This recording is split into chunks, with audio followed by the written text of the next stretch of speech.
असू देत किंवा रामदास कदम असू देत, असा पक्ष वाटत नसतो. आणि म्हणून भविष्यामध्ये आम्ही सगळा निर्णय घेतला आहे. एकनाथजी शिंदे यांचं नेतृत्व स्वीकारून संबंध महाराष्ट्रामध्ये भगवं वादळ आम्ही निर्माण केल्याशिवाय स्वस्थ बसणार नाही. लोकसभा तर आहेच, पण विधानसभेला देखील आतापर्यंत शिवसेनेला जितक्या जागा मिळाल्या होत्या त्याहीपेक्षा अधिक जागा आम्ही महाराष्ट्रामध्ये आणल्याशिवाय राहणार नाही. आणि त्या अनुषंगाने आमचं काम चालू आहे.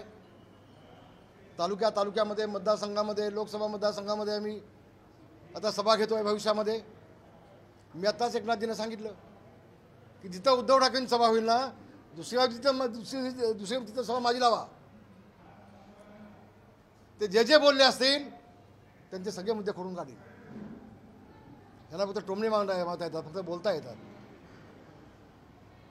प्रत्यक्षात यांची चौकशी झाली पाहिजे अशी मागणी मी आता केली एकनाथ शिंदेकडे. इकडची तिकडची चौकशी करण्यापेक्षा याला त्याला ईडी लावण्यापेक्षा ईडी उद्धव ठाकरे एकदा लागली पाहिजे. आणि मग हा सगळे खोके आतापर्यंत दिलेले कुठे गेले ते सगळे बाहेर पडले पाहिजेत. महाराष्ट्र जनतेला कळलं पाहिजे भ्रष्टाचारी कोण आहे तो. मी आताच मागणी केली. आणि म्हणून भविष्यामध्ये शिवसेना प्रमुखांचं स्वप्न साकार करण्याचं काम आम्ही केल्याशिवाय राहणार नाही. शिवसेना प्रमुखांचे विचार पुढे नेल्याशिवाय आम्ही स्वस्थ बसणार नाही. ही भूमिका आम्ही सगळी घेतली आणि त्या अनुषंगाने कामकाज चालू आहे.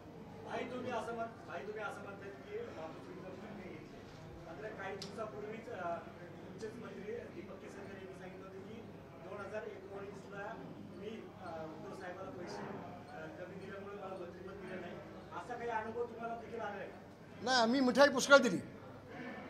आम्ही पुष्कळसे मिठाईचे खोके दिले. पण मातोश्रीमध्ये 1-2 त्या खोके देऊन चालत नाहीत. तो धबधबा चालू व्हायला लागतो. तो मिठाईचा खोका द्यायचं बंद केलं की तुम्ही थांबलात तिकडं. असं आहे ते. उद्धव ठाकरे यांच्या पक्षात आमदारांना गळती लागली असं वाटतंय. वैभव नाईक आणि रवींद्र चव्हाण यांची भेट झालेली आहे आणि नारायण राणेंना मी आपल्याला सांगतो उद्याच्या 10 दिवसामध्ये उद्धव ठाकरेंसोबतले अनेक आमदार शिवसेनेमध्ये एकनाथ शिंदेसोबत येतील. 10 दिवसामध्ये.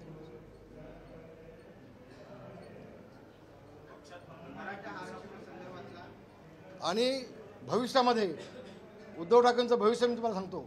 कोण शिल्लक राहणार नाही. मागे वळून बघतील नाही तर कोण शिल्लक नसेल. बाप बेटा दोघे असतील.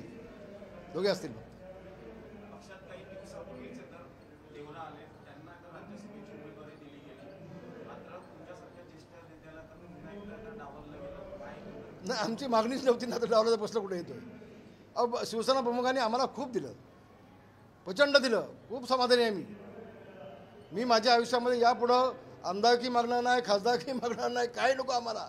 आता फक्त हा भगव्या झेंड्याला अधिक तेज आलं पाहिजे. आपला पक्ष पुढे वाढला पाहिजे. आणि तशा पद्धतीचा चांगला निर्णय एकनाथजींनी घेतला आहे. मी त्यांचं अभिनंदन केलं आहे. आणि अशी भांडण लावून जाऊ नका पुढं भविष्यात. आपला विनंती आहे. बोला.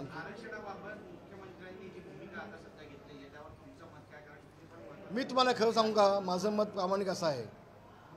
आता ते बोलून काही उपयोग नाही. पण शिवसेना प्रमुख माननीय बाळासाहेब ठाकरे यांनी सांगितलं होतं जाहीरपणे की तुम्हाला आरक्षण द्यायचं असेल तर जातीला पोटाचं लेबल लावू नका आणि पोटाला जात लावू नका.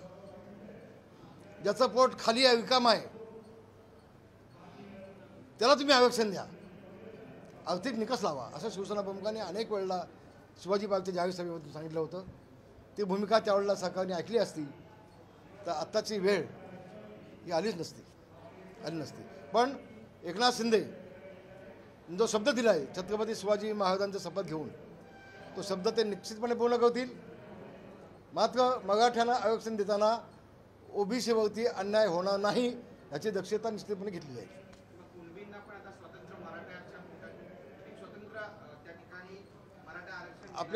आपल्याला सुप्रीम कोर्टामधून मराठा कसा मागास आहे हे आपण संरक्षण करून ज्यावेळेला दाखवू. विकास 6 प्रकरणामध्ये जे कोर्टाने आदेश दिलेत सुप्रीम कोर्टाने, तर ते ज्यावेळेला आपण दाखवू त्यावेळेला निश्चितपणे एकनाथ शिंदे साहेबांनी सांगितलं आहे की आपल्याला कायमचं टिकेल मराठ्यांचं आरक्षण, असं आपण ते आरक्षण देणार.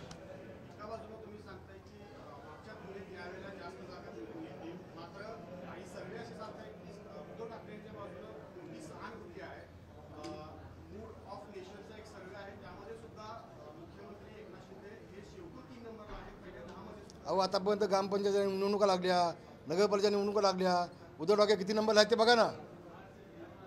हातच्या कंगण्यानं आहे ना, असा कशाला हवा आहे. आता कोकणामध्ये आले होते, किती लोक होती सभेला लोक किती होती. आणि मुख्यमंत्री असताना ते संबंध देशामध्ये 3 नंबर 2 नंबर होते मुख्यमंत्री, घरामधून बाहेर नाही पडताना. तर त्यांचा सर्वे सगळा असंच असतो. ते होते, आमचा विश्वास नाही. बोला.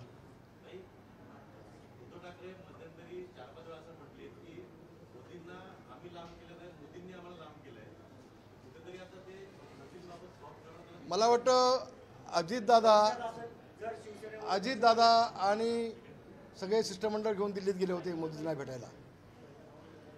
त्यावेळेला सगळ्यांना बाजूला नंतर ठेवून एकटेच जेव्हा मोदींना भेटले तेव्हा मोदीजींच्या सोबत त्यांनी काय कमिटमेंट केली होती ती त्यांना शपथ घालून विचारून घ्या, म्हणजे अधिक स्पष्टता येईल.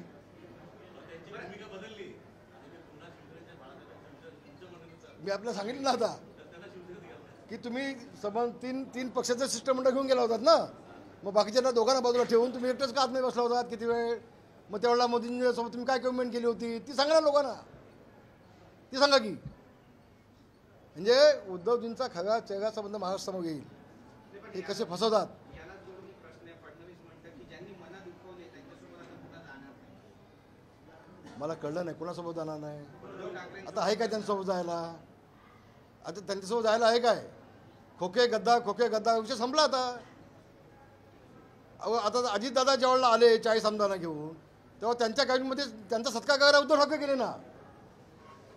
मग तिथं खोक्याने गद्दा का आले नाही. लोकांना सगळं समजायला लागलं यांचं राजकारण, सगळं समजायला लागलं. आणखी खूप धन्यवाद. आभार आहे.